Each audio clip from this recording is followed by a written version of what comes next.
You think we can get our together? All right. No. Hello, and happy Valentine's Day from us here at HPLoveMalt. My name is Ryan. This is Taty. I'm back in front of the camera. Hello. Happy Valentine's Day. Today we're doing a special one, a little sampler of a Macallan. Macallan is like kind of the luxury brand whiskey that people look to when they think of like class, you know.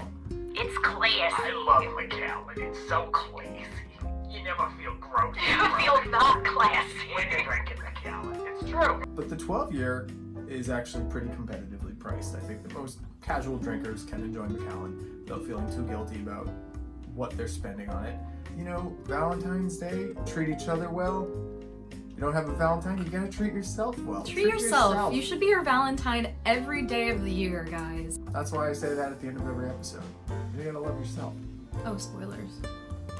This is the first Speyside I think we've reviewed on this channel, which is surprising because Speyside is a very prominent region in Scotland with as far as the Scotch whiskey designations go. Oh, you don't know? I just learned. Well, let me tell you.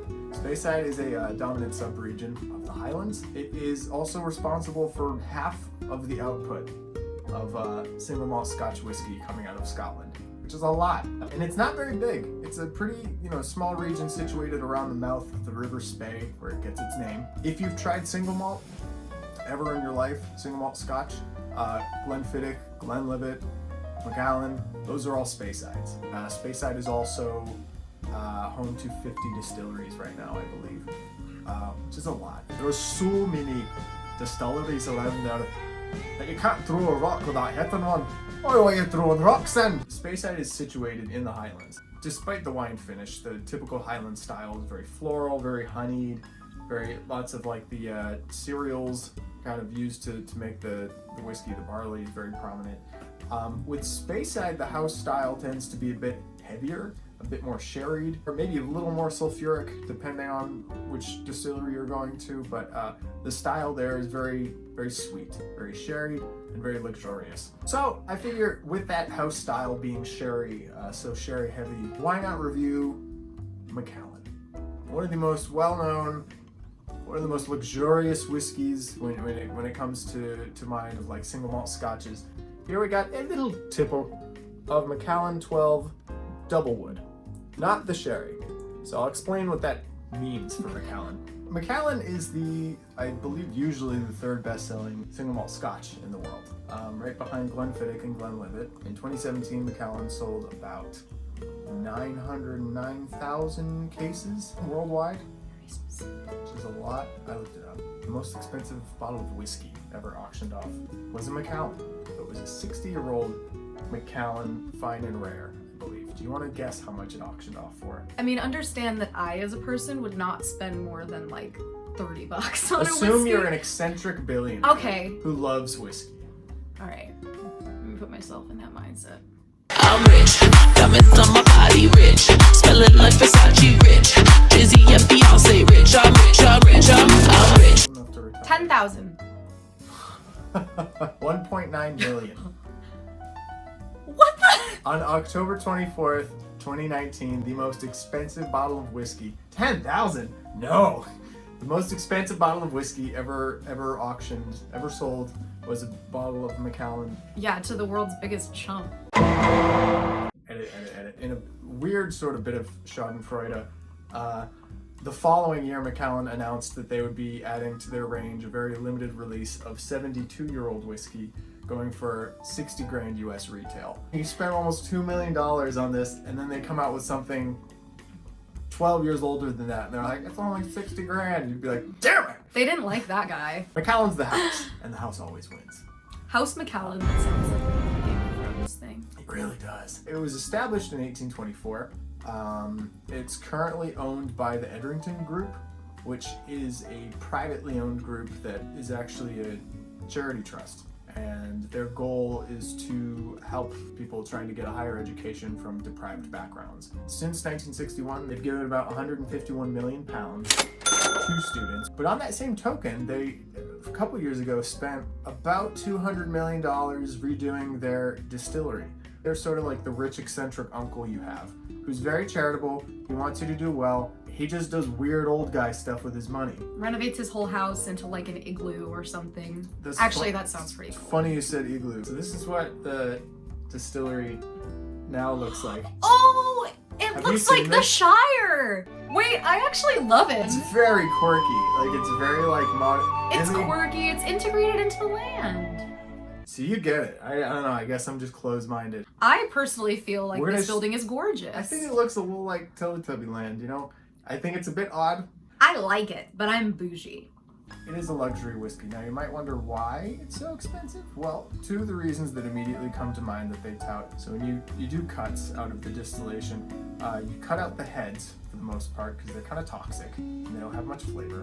And then you keep the heart of the whiskey.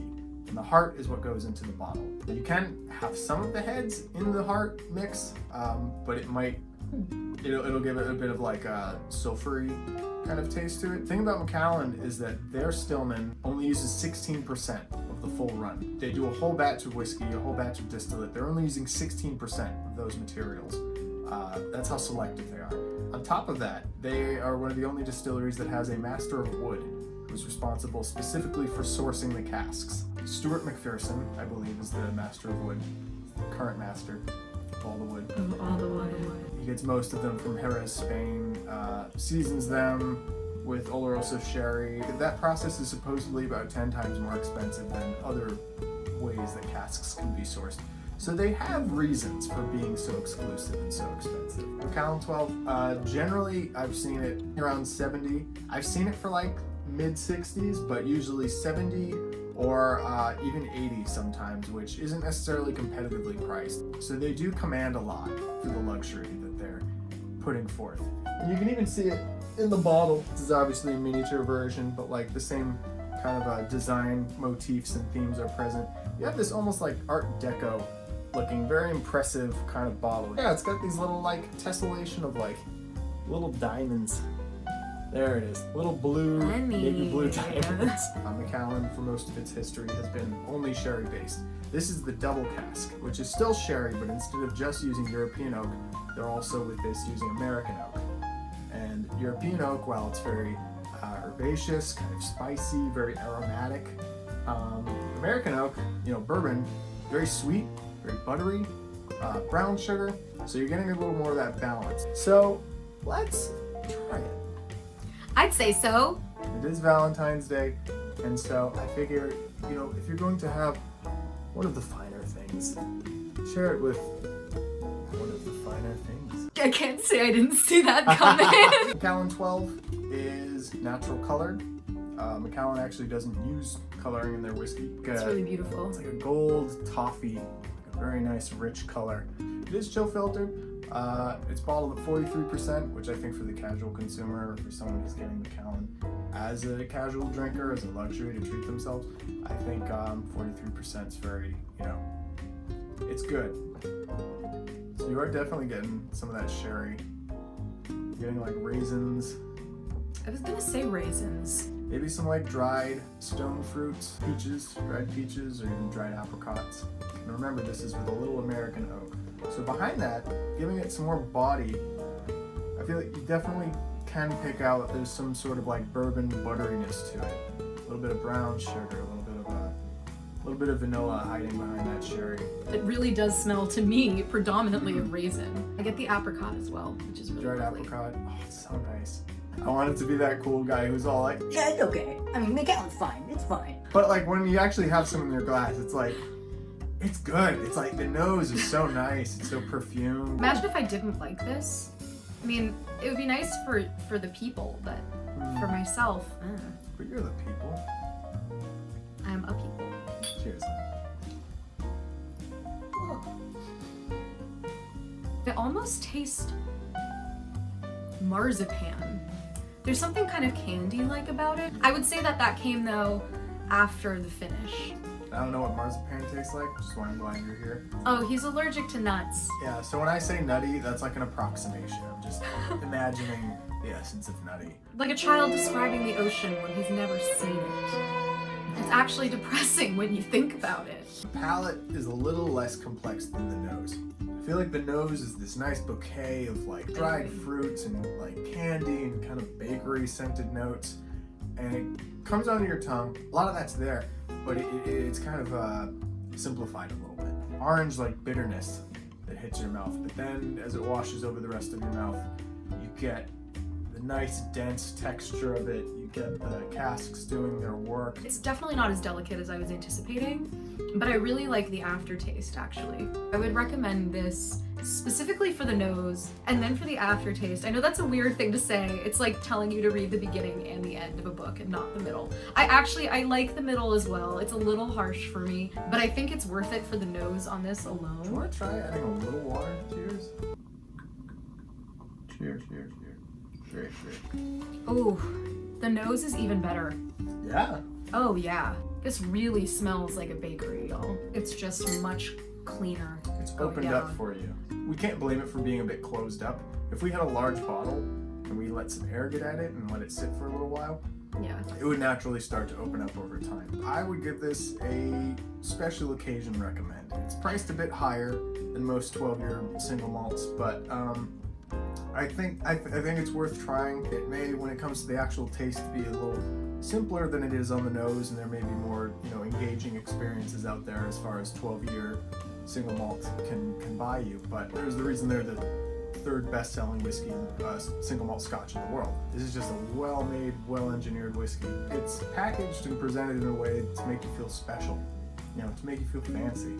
So even if you don't get yourself a bottle, try it. Order it at a bar sometime when it's safe. We wish you all a very happy Valentine's Day. Again, I firmly believe that everybody, first Valentine's, every day should be themselves. So treat yourself. This has been HPLoveMalt. Love your malt. Love each other. And love yourselves. Boom.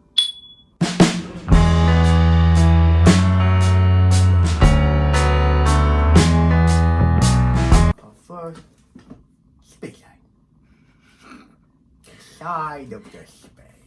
Hello and welcome to. Oh my god, my hair looks like shit. My hair is gonna catch fire. Oh no, don't do that. Bless you. Bless you.